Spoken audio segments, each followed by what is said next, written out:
What? Hi, ladies and gentlemen.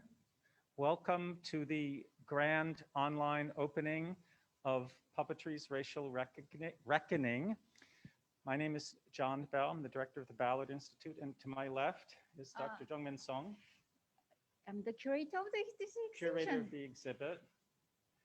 We Yes. didn't rehearse this, it's all, and we're really excited. Min is going to give us a tour of this amazing exhibit. We wanted to ask our Dean, Ann DeLeva, who so graciously usually comes to these events, which are usually live right here, to say a few words. And then we'll take it from there. So welcome, Dean DeLeva. Thanks for being part of this opening event. Hello, everyone. Good evening. I'm so sorry that we can't gather in person, which of course is our preferred way to gather, but I think this mode really reflects the national and global community that supports the Ballard. So I welcome everyone in this virtual environment. I want to acknowledge that this exhibition was funded by a new research program in the School of Fine Arts, the Anti-Racism Research Grants.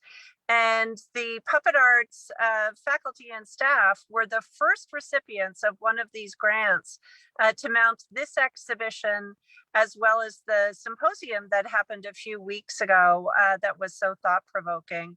So I need to thank, it's a wonderful exhibition and symposium, and I need to thank John Bell and Min Young Sung, Emily Wicks, Matthew Cohen, Bart Roccoburton, all of the speakers at the symposium, the graduate and undergraduate students for this broad-based collaboration to undertake some really important work in puppet arts. I was lucky enough to come into the Ballard the other day, and Min gave me a tour of the exhibition as it was being installed. And so many of the objects are thought-provoking and challenging.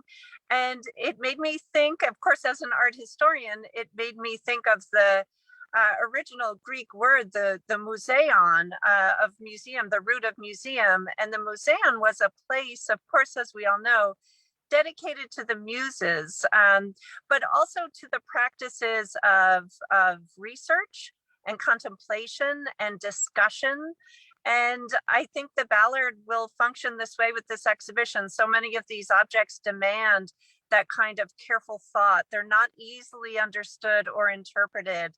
And so I encourage everyone to come into the museum, which has made a heroic effort to stay open in person throughout the pandemic, or to take advantage of online resources to really think through and explore the objects and ideas presented here. So thank you so much for inviting me to join you this evening. Very much. Thanks. Thank you, Anne. Thank you very much. Yay, we appreciate Dean DeLeva's support. I thought I'd mention a few things, say a few thank yous, and then it'll be excitingly first person tour of this exhibition. As Anne was saying, we're doing a lot of stuff. This summer we'll be doing outdoor puppet shows on the Betsy Patterson Green in front of the Ballard Institute. Also some stuff online. Please look at our website and Facebook page for that. We wanted to thank a whole bunch of people, which Anne started to do, for helping us with Puppetry's Racial Reckoning. Kelly Walters designed this exhibit. We're so happy to work with her. She designed Living Objects African American Puppetry. Also, our student worker, graphic designer, Yadavi Patil, has been working really hard for all the graphic designs.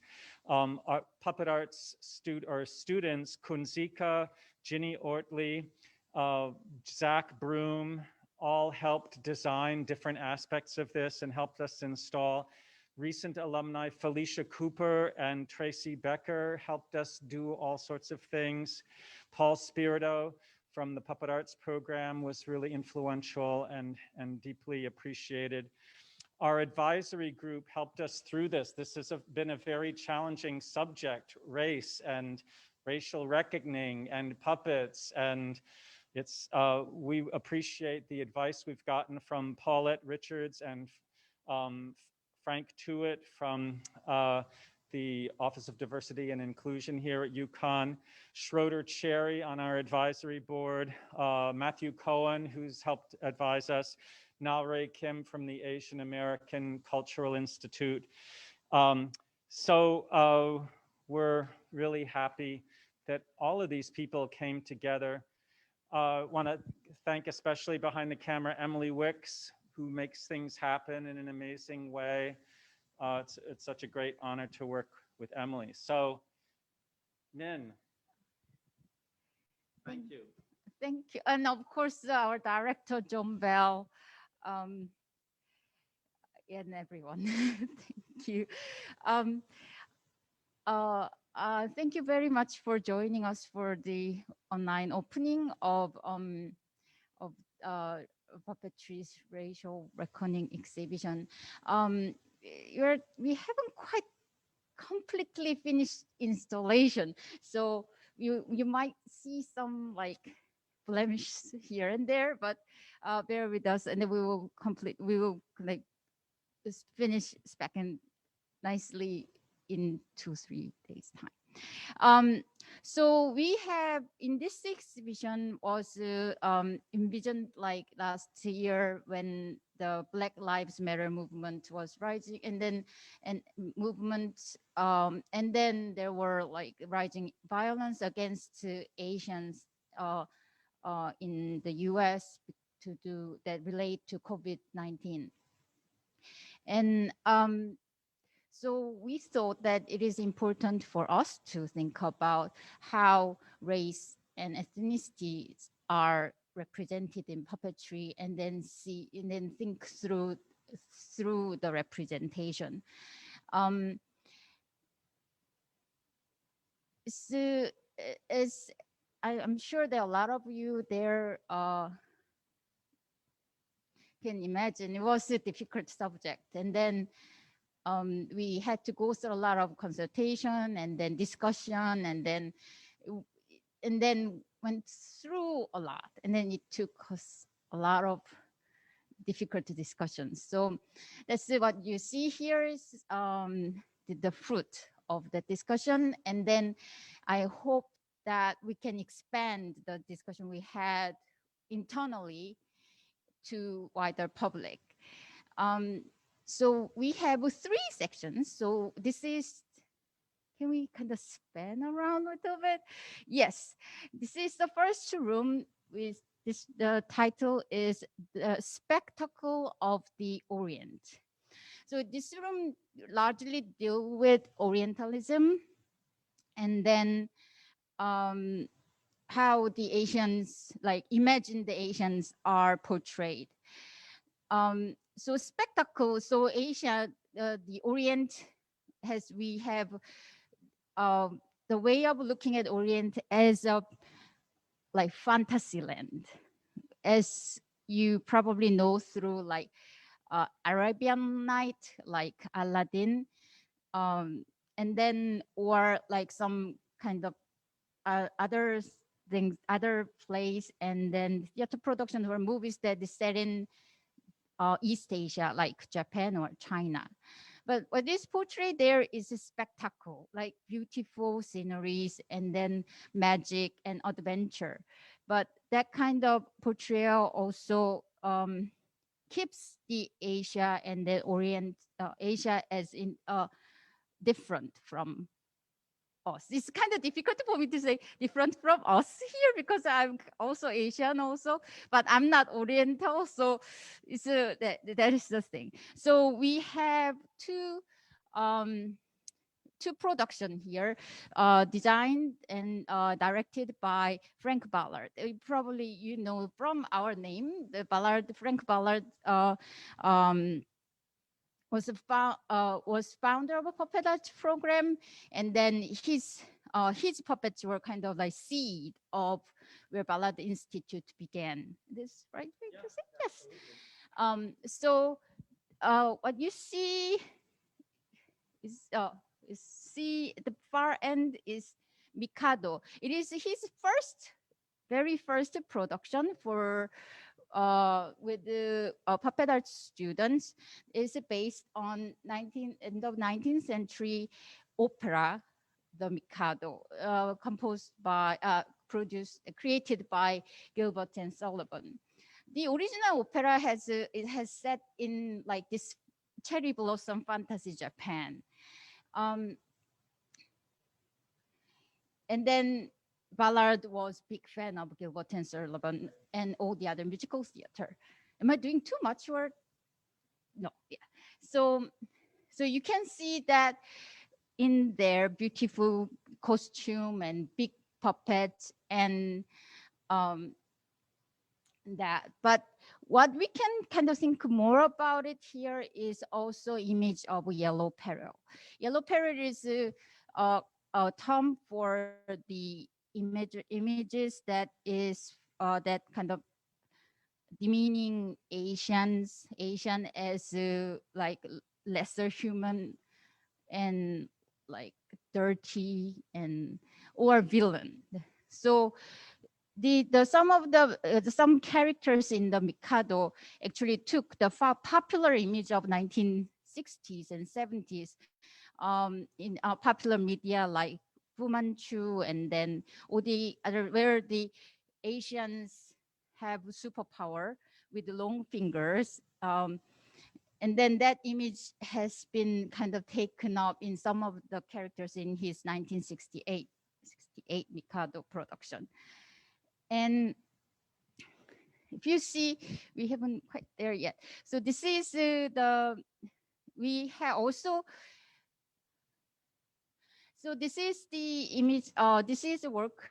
We haven't quite finished yet here, but the image by, this is actually a performance by Kimi Maeda. We took, her father was in Japanese internment camp during the Second World War. At the time, Japanese in America were had to be segregated in the camp, and then there were intense anti-Japanese propaganda was going on. So she, in her performance, talking about her father's experience and then her father's research on Isamu Noguchi, half Japanese artist, and then in that performance, she created this sand performance with her father's image as a boy turned into the images of yellow peril that was circulated through anti-Japanese propaganda, as you see in this puppet head. But this exhibition is it's not really about accusing people or like pick people that you are racist or something. We really want to highlight that this is really complex. It's not, racism is not about racist, not just about like what racists do. It's kind of like we are kind of living in that complex web of racism. So can we turn around? Yes. Yes. You want to talk about the Maybe we can do, because that is kind of related to, yes, sorry.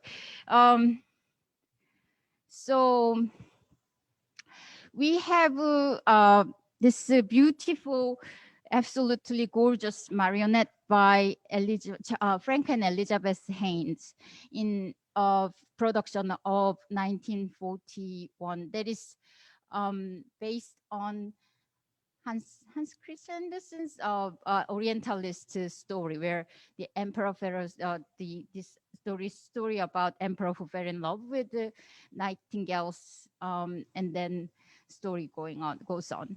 So it's based on really intense research on like Chinese costume, and then characterization is not just like not just a slanted eyes, or that is characterized really beautifully in various faces and interpretation. But what we found in archive was that we don't have it here yet, but there was a letter written by United China Fund Relief. There was an organization who raised a fund for helping China during the Second World War. So you can see that between also China was invaded by Japanese Empire. So at that time, so it was the United China Relief can also circulated propaganda that pictures China in the Orientalist beautiful Orient. At the same time, they also produced anti-Japanese propaganda we just saw on the other side of the wall. So, and then they were talking about touring this show to promote China's culture in the US. So this that is a complexity, just one dimension of complexity we have in this exhibition. Also, as we see in Kismet, he produced Frank Ballard's Kismet. It is certainly like Orientalist depiction of the imagined Middle East, but it is not about him looking down upon the Asia, but it is about how much he loved that imagined Asia, is Middle East, and he created this. Part of it is from the wedding procession, so he produced 20-something puppets just for this scene, and then even more. So that is that's the complexity we have. It's the intertwined between love and then fantasies, and then at the end, and then kind of recognizing the differences. So, okay. Oh, maybe we can kind of go and look at the puppets as we. Shall we talk about Aladdin or? Oh yeah. Yes. Oh yeah.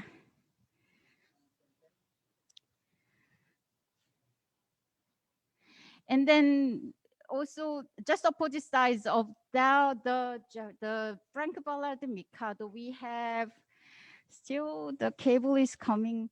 We have Tony Sar. What we've been kind of thought what we thought that it was the Mikado by Tony Stark, who's one of the most famous puppeteer in early 20th century in the US. Yes, but we also in preparation for this exhibition, we found that I found it kind of strange to have Chinese costume, like stylized in Chinese, doing Mikado. The Mikado is set in Japan. So that's what we figured out through the preparation, but we still don't know who they are. We think we learned that this is made by Donald Codry. Donald Codry, yes. But we are still looking for we are still searching for who these puppets are, and then what they are made for.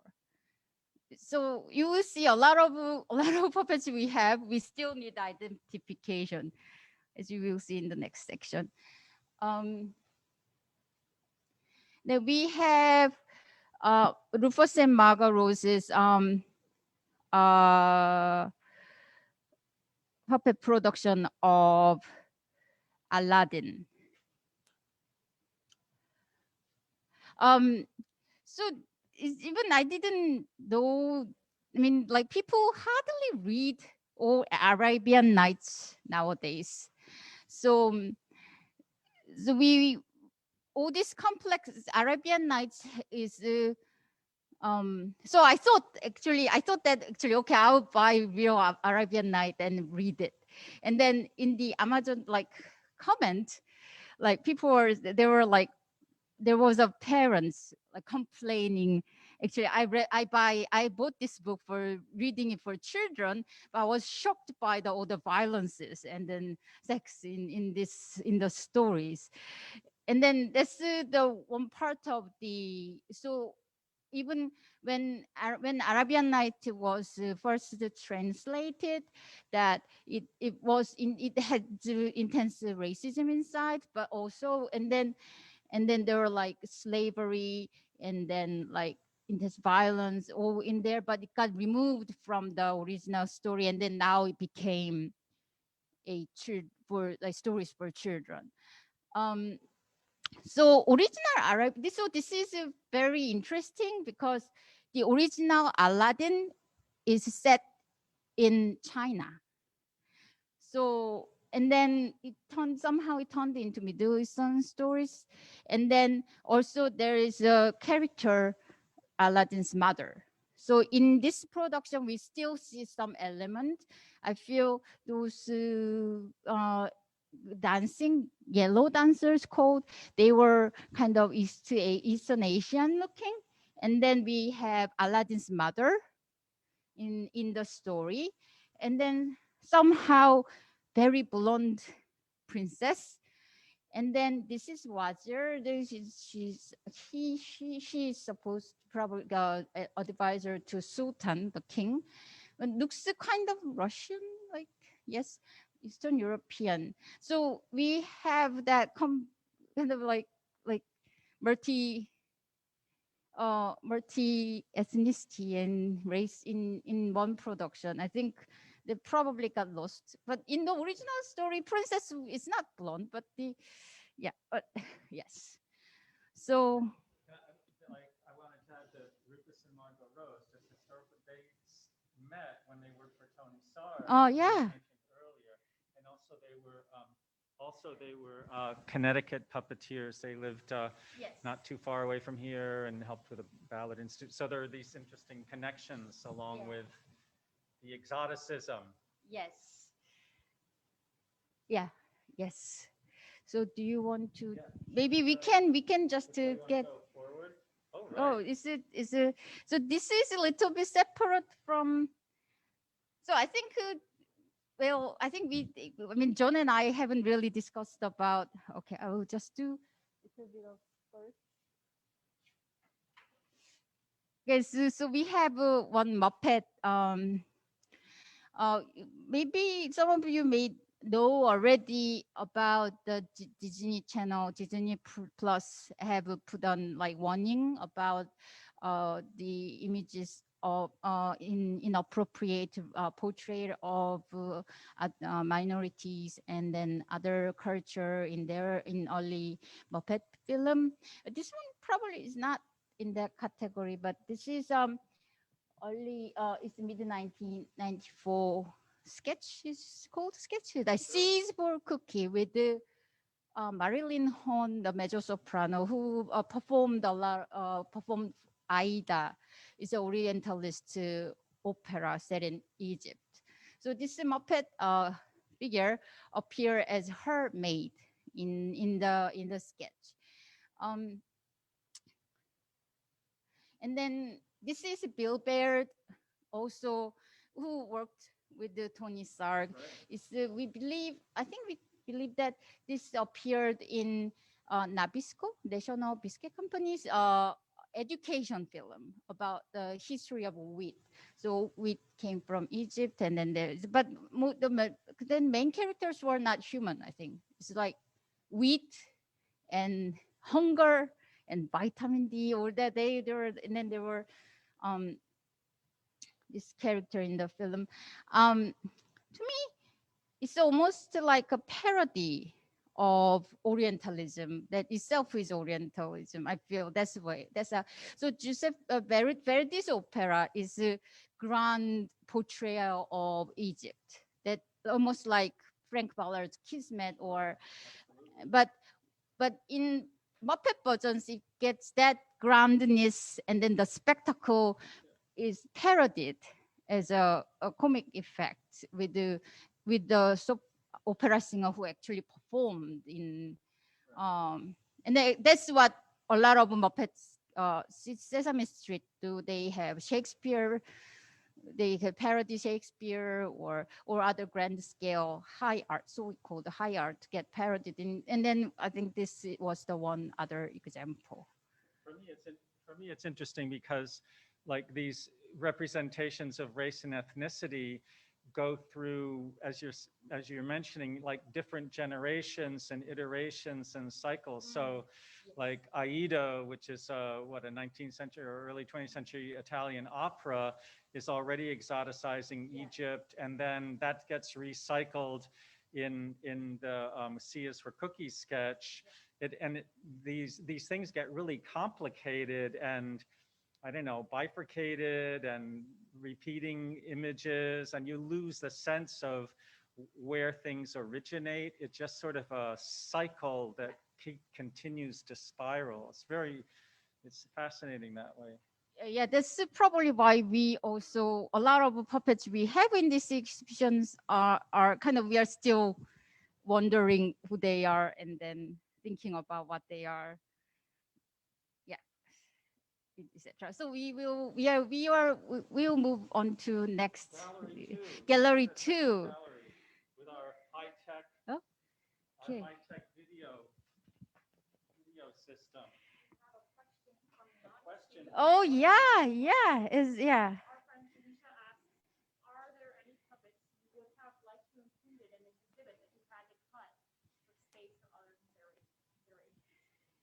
Oh, I wanted to have Jeff Dunham. he's he's I think like thinking about. I mean, there's a little just one mention about him, but he's I think in terms of ticket sales, he's probably the most popular puppeteer in the U.S. Even he's a ventriloquist, and they also, you can call him like stand-up comedian, and then he has a Guinness Book record of tour selling.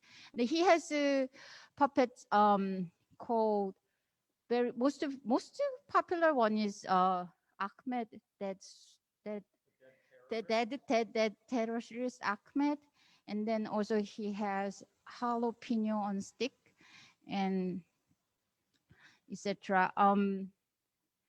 Yes, I think some people saying that, like, on the one hand, people say, oh, that is offensive, you cannot show this image and that. But on the other hand, this ventriloquist stand-up comedian, the puppeteer, has his Netflix series, and then his merchandise is selling everywhere. So I thought we need to have his puppets, but I mean, there were a lot of difficulties to getting his puppets. So that's one. Yes. You want to, Yeah. Second up, you want to start here with identity and Yeah. identification? So as we explained earlier, we have a lot of puppets that we haven't identified, or we identified through the research for preparing for this exhibition. Identification is important. I felt that is an important part of preparation, because part of the Orientalism and part of Orientalism in still practiced in a lot of museums are display Asia as like put like laying down like this old, like not old, so we call the traditional objects in front of you, and then without context, and then present that as Asia or Africa. This is Africa, this is Asia. So we want to give it more object, more context. That's what we try to do in this exhibition. So we managed to consult with the people who from the country where the puppets came from, and then but still there's still things that we couldn't figure out, or we still not sure. So we have puppets from Indonesia, Java. So those two puppets are kind of representation of the other from uh, Japanese or Indonesian's perspective. So one you see in the left is imagery came from the kind of stereotyped image, stereotypes of Europeans with the big nose and big belly. And then the one you see in the is the Butahijo. And the one you see in the right is Lam Sijang, who is a stereotype of African in Indonesia, in Japanese, wayang do wayang wayang golek. So Indonesian road puppets golek, and then they are coming from different tradition also in Indonesia. As you see, like the sizes are different, and then so this is how they were portrayed, and then in Indonesia, I don't know what to say more. They both taking on like comical characters. In for me, this section is interesting because, like in the first section, we're talking about how people in the United States, Yeah. like Ballard and the Roses and Sarg and Baird and Henson, represent Asian others. And here we're seeing some Asian representations of others from an Asian perspective. And like one of the things that I appreciate is that puppetry seems to be this way that invites people to represent other people. You know, like it's almost like the unconscious represent. It's a means almost of unconsciously saying, well, this is what I think the world is.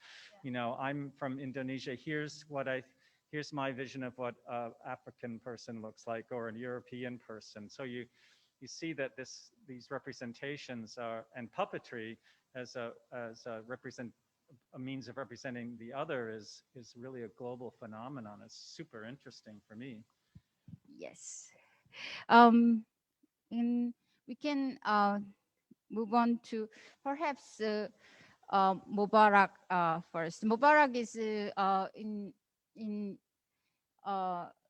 Iranian. What is it? What is it called? Kemal Shabazi tradition. And then I think he's a central character of current Iranian string puppet tradition. So, but we still have really intense discussion with scholars, puppetry practitioner in Iran, and scholars of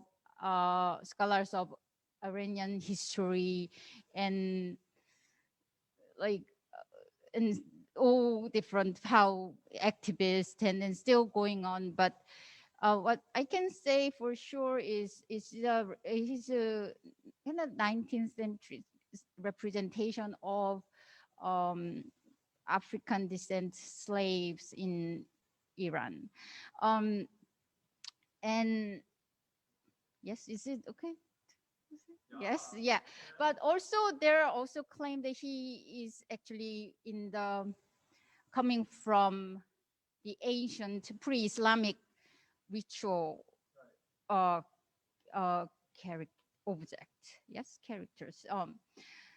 So I think we will have some more discussion in next semester about him. But also it is also true with the Iranian history, where the slavery is abolished in only 1929, and then the history of slavery, and then like this representation of African Black people, all kind of in this little puppet. So this I think we will further have more discussion about Mubarak next semester. So if I could add it, so he's like a lot of an Iranian puppet theater history. They say, well, just because he's has the black color on the skin, actually he's not African. So there's this effort to sort of say, well, it doesn't have anything to do with what you mentioned, Iran's history of African slavery, but in fact, some scholars from Iran are saying, no, it is representing, as you said, a black slave puppet, and refers to, or a black slave, it does refer to Iranians' racial history and racist history. So that seems to me also typical, that it's really difficult for people to kind of deal with the history of all of this. You know, like we were talking earlier about the representations of Egypt. It's hard to peel back the layers or try to figure out what's going on. So Mubarak also has a human. So we will move on to minstrelsy soon, but like, so Mubarak also has his like human performance, actor performance with a blackface performance, like cousin perhaps, and then so yes, so we will, and then we have Tony Stark's puppet. Is unidentified puppets, and then I mean, we still research. We are still thinking about who he might be, and then I mean, he kind of very resembles a lot with the earlier illustration in Arabian Nights, and then also we don't talk about slaves in Arabian Nights stories anymore, Alibaba and Sinbad, but Tony Stark's program in program notes, all these productions include the character, even though minor character is a slave, slaves. So might be kind of put them together because it is a lost history of slaves, and then it's a lost story of slaves in. And I would say, if I could, like that, that he, like, obviously it seems to me with his red sort of fez, he's representing a Muslim man or an African man. And he was identified in the Ballard records as Friday from Robinson Crusoe, but it's Friday. I've seen photos of Sarg's Friday, and that's like a savage African person. So this is not Friday. There's a lot of sort of easy identification. You get the feeling someone said, oh, that must be from blah, blah, blah. It must be that person. And as you're pointing out, there needs to be more attention to who are these people? What are they representing? It's really interesting. Yeah, I also think that like maybe like there is also desire that this puppet wants to be more like central character rather than like character in passing. Maybe that's why.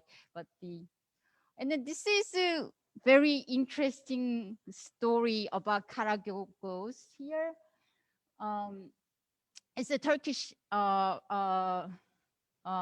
traditional shadow puppetry, and then this we put him as, because Karagos is one main character who trickster character, and he meets is the other characters coming into the stories, and then so this man was identified as Chinese diplomat, and then this character was young man.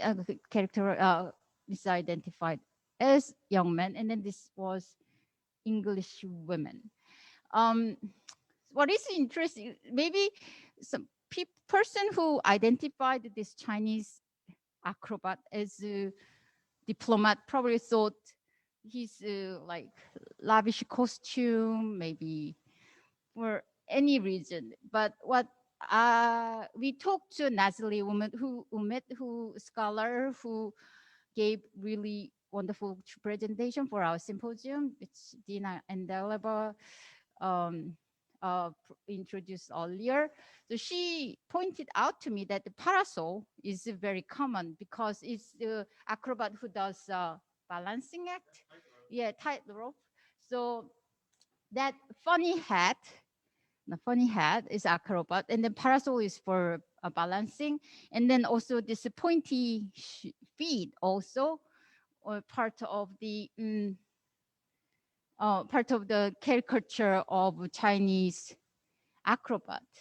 And then this person who is who was identified was young man, actually is young woman, because she, Dr. Umet told me because of her costume, you should tell. But what it was interesting to me that the puppeteer who make this puppet actually used same template for men and women. That thought that then maybe it's kind of like whatever bias we have about young women or men are kind of like reflected on in identification. I thought that was very interesting. And then of course this English women misidentified as English women or are Turkish women. And I want, it's like Katagos is such an interesting form from 19th century Ottoman Empire, Turkey, because it was a form that went to extremes in sort of representing regional differences and ethnic differences and racial differences. So this is part of a very large catalog of different representations of different types of people from Turkey and Arabs and Egyptians and Jews and people from China, well, like here, and also the Europeans are an othered form in Katagos. Frank is a European, so it's interesting as a Euro-American person to see the othered representation of Europeans in Katagos. Totally fascinating for me, and also again this idea that I think we as a lot of the Americans sort of think, well, oh, I know what that is. That's a Chinese diplomat or something like that. And we don't really know, there's this lack of knowledge about stuff that's super interesting. Yes, yeah. I mean, the fact that that Turkey, as this Istanbul, especially as this multicultural cosmopolitan city, is well reflected in Karagos also. Also, this is from India, Andhra Pradesh region state from India, that we have around 70 puppets donated, collected by word of fair service with anthropologists, no, archaeologists, not anthropologists, archaeologists.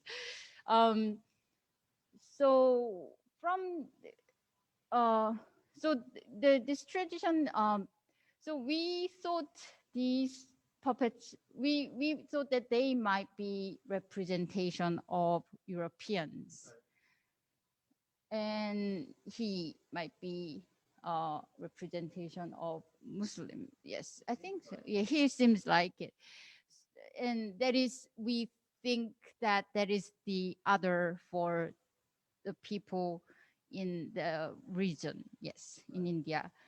So, but we haven't, we would like to talk to the actual practitioners who create puppet and then telling the stories and create stories. But we haven't quite gone that far yet. So we're still searching. More research needed. And if you know anyone who could advise us, please let us know. And then shall we move to? Yeah, Mr. Yes, I think we will come to this wall late. Yes, later. Where do you want to go first? Over here? Yes. Okay. Very good.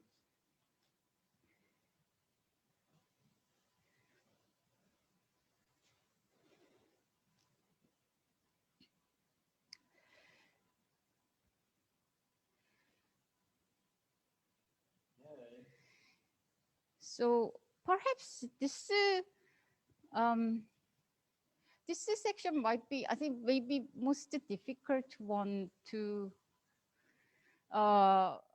front.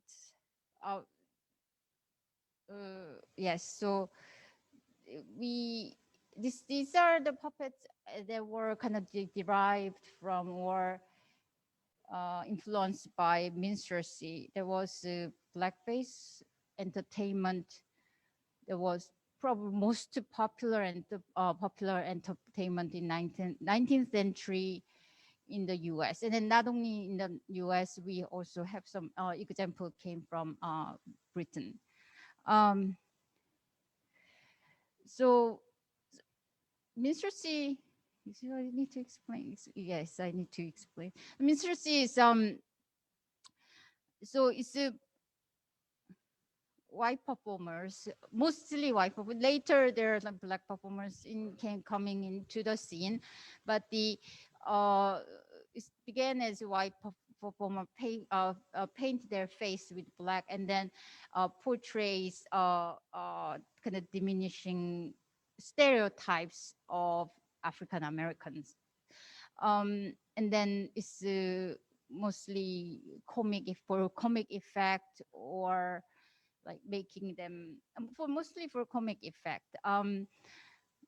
And then that really the popular entertainment kind of form kind of contribute to hugely towards this systemic racism. Like the name Jim Crow came from minstrelsy, and then even I think a lot of stereotypes produced through minstrelsy and then still circulating. It's like I feel like with blackface minstrelsy, which was the most popular form of entertainment, as you just said, in the 19th century. Hard to wrap your head around that.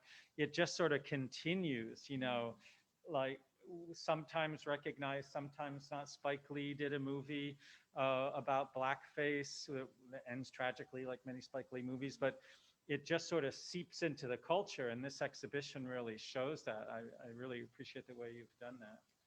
So we have, how can we do this? So is it better go to here first or, yeah, let's do this one. So we have jig dolls come from, it's also popular 19th century street performance. Also it can be done home. So these dolls were hold, as you see from the back, hold from this road behind, and then set kind of standing on thin plate. There's the thin plate vibrate this puppet with this loose joint kind of start the dance. And then I mean it came from, I think I believe that it came from, current research show that it came from Britain, but it has a lot of other characters like sailors or the folk dancers or horses and or like soldiers. But in the US it's predominantly minstrel figures. We'll see some caricature types here with the big white eyes and the exaggerated lips, as you see over here. So but as we saw in this, Oriental Spectacle of the Oriental section, we have current, like contemporary artist, Garland Farwell, who actually, his artist statement piece called Jig Man. He's fixed, he's not dancing with this natural wood color. That kind of contrast is a criticism and challenge to this racist image. For me, this is also interesting because another form of this is marionnette à la planchette, which is a French version of this kind of dancing doll. And so it's like a popular European street puppet performance form comes to the US, and then it gets totally wrapped up with the racist representations of Black folks, which minstrelsy deals in. And then Garland Farwell, as Min was saying, is sort of retaking or reclaiming the form for a very sort of positive personal representation of, I would say, of Black identity. These were here actually, we had these up for Living Objects African American Puppetry. And Garland Farwell, like Kara Walker, whose work we'll see in a minute, was a Rhode Island School of Design student. And his early puppet work was really influenced by Bauhaus. A lot of his downtown New York avant-garde theater pieces were really Bauhaus influenced. So this is fascinating for me. Garland Farwell's work is super cool. So I love the layers and the complexities here. Yeah, I don't know if you can see it from there, but if you see, really, it's just stunning. I don't know, like it was kind of like, yeah. So we move on. Also, as I mentioned earlier, other genres where minstrelsy landed on is ventriloquism. So we have puppet named Sambo, like performed by ventriloquist puppeteer Professor Eisant, yeah, Eisant, yes, he was, and then it was Mr. Woodfield. Okay, good. So Sambo was also one of the minstrel stock character who are just overly happy. And then this character so he performed that character in his ventriloquist repertoire. Yes. And I would say that our colleague Paulette Richards, who co-curated Living Objects African American Puppetry, talks a lot about Black ventriloquists. You know, like the complications, part of the complications here with this Professor Ezant, who was, I think, an English immigrant to the US. First he lived in Connecticut, then he moved to Long Island. You know, it's a white person has the authority to act, to perform a Black character. Like, of course, white people can do that. But what Black ventriloquists did, as Paulette points out, is to voice Black characters, and also Black ventriloquists often voiced white characters, which is again a super reversal. But this is part of that minstrel legacy of white folks authoritatively saying, well, this is what Black people are like. I'm going to show you. Yes. And we have also another complex piece. Toy is Uncle Tom's Cabin here. We have two different toy theater, Uncle Tom's Cabin toy theater here, based on different productions produced in London in the same year as the book, the Uncle Tom's Cabin was published. That was 1980. 1854, I think. Yes, okay. 54, I hope. Yes, 54. We don't have a label, so I cannot cheat. So Uncle Tom's Cabin, many of you probably know that it's an abolitionist novel which portrays this virtuous slave, Uncle Tom.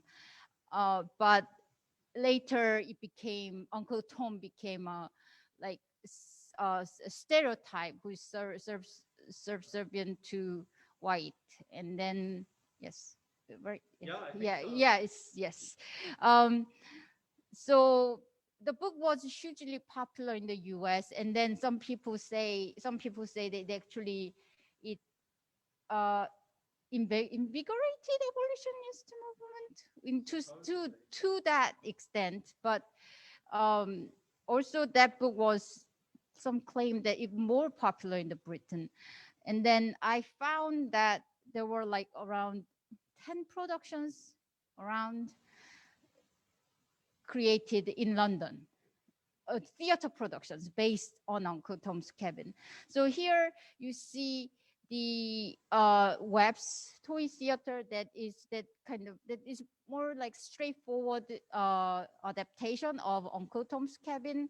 There's a scene where Uncle Tom got sold to sold from his master, and then uh, this is a scene in his house. So taking him away from his They're family. taking him away from his family, and this is probably is the most one of the most complex uh, piece we have in this exhibition is British pantomime. There is a um, Christmas entertainment for Christmas time entertainment in Britain, and then mostly musical, and then they adapt to different stories, and then like it adapt put together different stories and then make it into musical theater with like lots of song and dances. So we have Uncle Tom here, but we also have, and then the title is Uncle Tom or Lucy, Neil, and Harlequin. So Harlequin is also Commedia dell'arte character. So Uncle Tom here, Lucy Neil is Lucy Long is also minstrelsy character who are like it's Lucy Long song featured a lot of in minstrelsy song. Is the character who is like sexually promiscuous character. And then in this version, Uncle Tom is there, and then Lucy Neal is falling in love with her master, her slave owner, falling in love with her, and then this is also Dandy Jan from South. He sings and songs a lot, and then somehow they. And then we also have this abstract character that's called monopoly and cruelty and slavery and liberty and freedom characters on here. And then somehow they escape to Britain and then turn it into Commedia dell'arte character. And then they find their fairyland at the end. Yeah. So it's a really complicated story. Yeah, and then here is the Jen and Beth, who is a MFA student. Yeah. A puppet arts program who kind of recreated this, rebuild this theater beautifully. Yeah, I'm glad you mentioned that because I neglected to mention Jennifer Davidson built these with us, for us. So super cool. And of course, Harriet Beecher Stowe, who wrote that on Tom's Cabinets, lived in Hartford. Yes. Very famously. And then for me, it's super interesting because Uncle Tom's Cabin, it wants to be an abolitionist tract, and Abraham Lincoln supposedly said to Stowe, so you're the little lady who started the Civil War. So she's this abolitionist hero, but then the play gives rise to these characters like Uncle Tom, who sort of become cliched, minstrel characters. And I mean, almost as a means of being popular, I think Harriet Beecher Stowe sort of or the dramatic versions include these sort of racist tropes. So it's super complicated. Yes, it's still like, yeah, even though what we try to do something positive, but that doesn't really go the way in as it is intended somehow. So these are the group of Punch and Judy puppets. Punch and Judy is also again British traditional hand puppet shows. And then the story is like Punch, this trickster character, wild character, have some trouble with his wife and baby, and then there are other characters comes into, he encounters a series of characters, and then eventually he kind of kill everyone. And then in not only in the US, as well as in Britain also, the minstrelsy, the popularity of minstrelsy get into Punch and Judy. So we have various, there are various character that is influenced, that they have minstrel characters included in this Punch and Judy set. Where shall we go from? Oh, we need to quickly, yeah. Shall we go to, yeah, so, and then, yes, shall we go to karaoke and, sure, yeah. I do want to note that some of these puppets were made by or collected by Charles Ludlam. Yes, oh yeah. Punch and Judy set, and we had a wonderful interview with Everett Quinton, Charles's the late Charles Ludlam's partner, who talked about, well, he, like especially this African man here, who Ludlam made, not to in this sort of minstrel cliched figure, but sort of to represent what in the 70s was a popular, fashion among African Americans, the dashiki. So it was, I think it was Ludlam's attempt to, to do something different from the typical sort of racist minstrel representation that came to be part of Punch and Judy. Yay, Charles Yes, Ludlam. yeah. Okay. So as well as Garland Flower, we introduced, we have also these puppets were in the Arba Rogers playwright, and Arba Rogers play titled The Doll Plays, made by Kara Walkers, who. Well, so Alba Rogers wrote this play as a graduating project when she was at Brown University, and it's about a woman in Harlem who collected dolls. It's sort of an homage to that woman, and Holly Laws. Well, Heather Henson and Holly Laws, who is a friend of mine from Bread and Puppet Theater, was living in Providence. They worked together with Alva, and Holly made a lot of the puppets that were three-dimensional. But Kara Walker, who actually had just graduated from RISD, made these shadow figures. And for those of us who are big Kara Walker fans, the whole 19th century silhouettes and shadows and Kara Walker's shadow plays are super interesting, all about race and representation. So this is a very early, I think, puppet production that Kara Walker was involved with. And Alva Rogers is a playwright who connected with us with Living Objects, African American Puppetry too. And then I think this is the last one. Oh, we talk about, yes. Okay, yes. Yeah, okay, oh, do you want to? Yeah, let's. Briefly talk about the other stuff. Okay.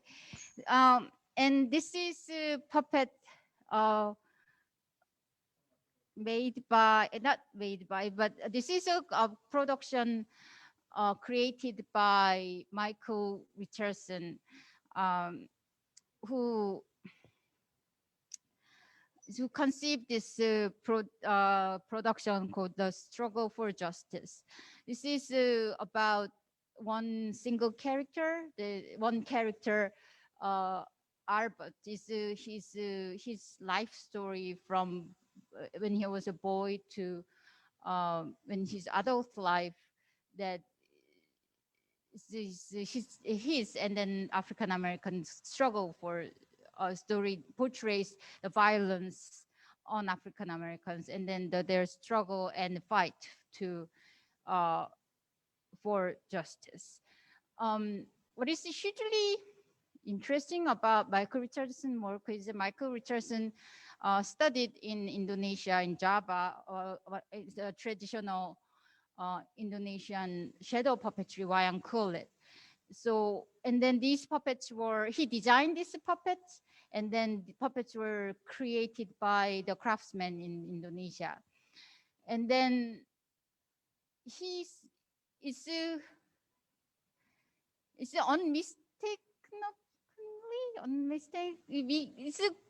clearly it is Japanese traditional puppets, but he also managed to get non-Japanese characters within the tradition really beautifully and successfully.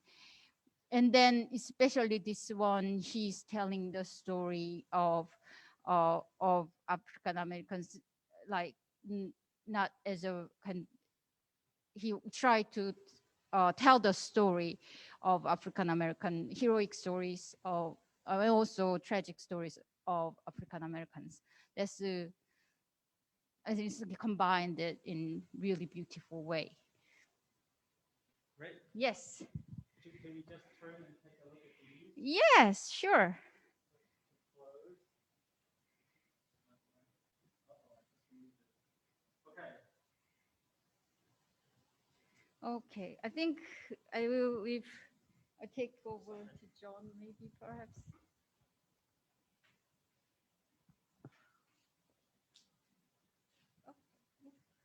Wait, oh, okay. So these are three different representations by African American performers, or or Afro-Brazilian. This is a character whose name I forget, from the Mamulengo tradition from Brazil, which Chico Chamois, a Mamulengo performer, gave to us. Obviously, it's representing a Black woman. Mamulengo is very interesting because it reflects European, African, and indigenous Brazilian traditions. A lot of the performers are Black puppeteers from, I think it's Pernambuco in northeastern Brazil.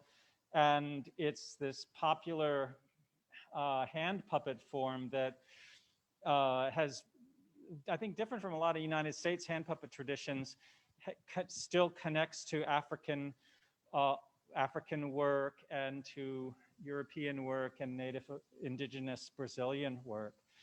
These are puppets by Akbar Imhotep, who's a storyteller and puppeteer from Atlanta. They represent a Brazilian folktale called the Golden Gourd. And Paulette Richards brought these to our Living Objects exhibition.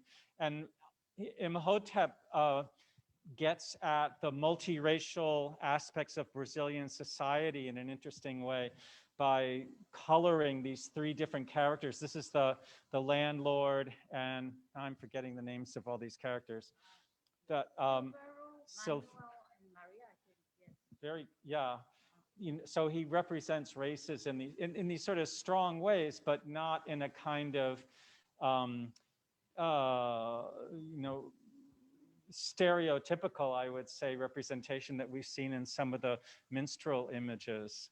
And then this is a marionette by Ralph Chassé, who was a Creole puppeteer originally from New Orleans, who passed as white for all of his career. His son Bruce has been who also a puppeteer, um, trying to figure that out a little bit or pay attention to that, because one of the things that Ralph Chassé did was do a lot of shows about African American experience, like The Emperor Jones. This is the witch doctor from Eugene O'Neill's play The Emperor Jones, and Ralph Chassé did it first in the 1920s, I think, and I think did it again in the Federal Theater Project. So this complicated representation of an African witch doctor created and performed by a Creole man from New Orleans who was not just ambivalent about his African American heritage, but sort of feeling like it was not a positive thing for him to recognize that. So just another more complications. It's totally fascinating puppets from this exhibit that Min put together. Thank you for. Uh, oh yes. Okay.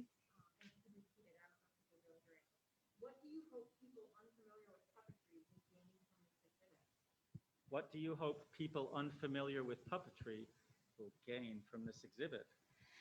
Is it, I think John already mentioned that puppetry represent, like, we puppeteers, partly it's them, but it's always other to puppeteer. So this is the how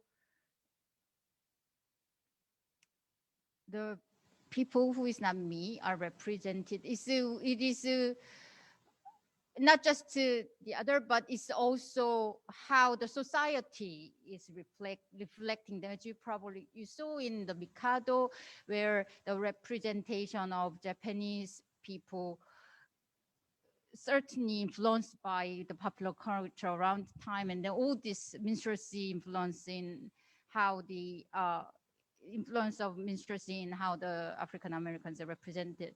So I don't know, this is not this exhibition. We do a lot of puppetry exhibition in this Ballard Institute, but this one is not possibly just not just about puppetry. It's about popular culture. It's about racism. It's about ethnicity and how like how they are how other is portrayed. So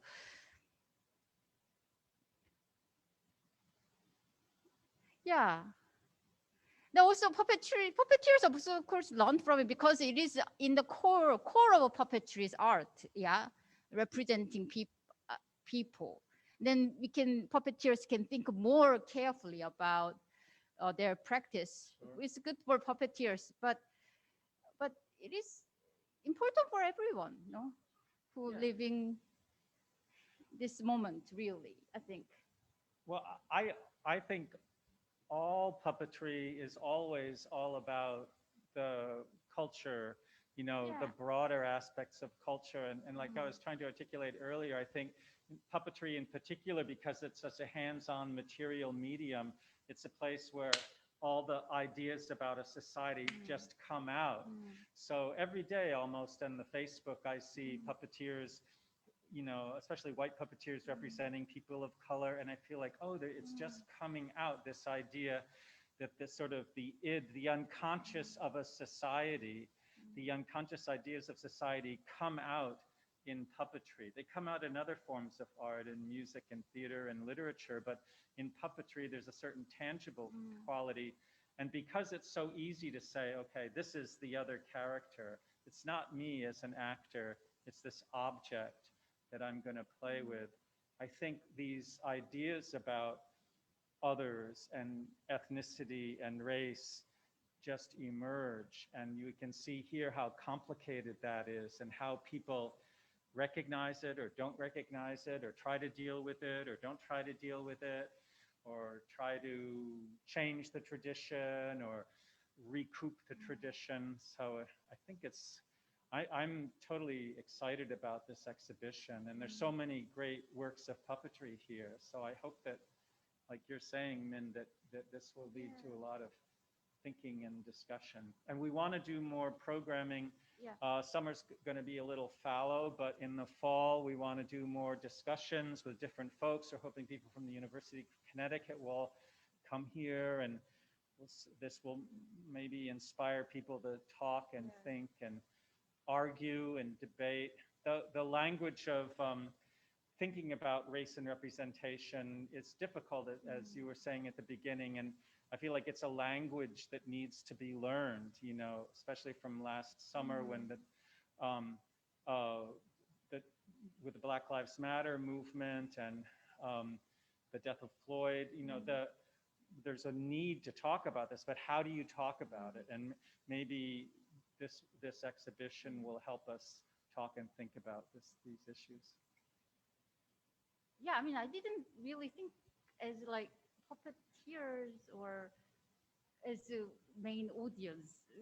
I haven't thought about this exhibition that way at all. So it was interesting thing to think about. Yes, yeah. Thank you, Thank you, everybody. Sorry for went long. No, I think it's good. We're please stay in touch. Come and visit. We hope to be open more often. We're going to be open, I think, 2 days a week, starting today, sort of. And we hope that as the COVID situation changes, we'll be open more. Come in person. We're going to have an online element of this exhibition so people can see it online. We've been photographing the puppets before installing them. And as I said, we're going to try to do more talking and thinking and discussion about these issues. So thank you. Thanks, Min, for doing such a great job. Thanks to Emily Wicks for doing such a great job. And we'll hope to see everybody later. Thank you.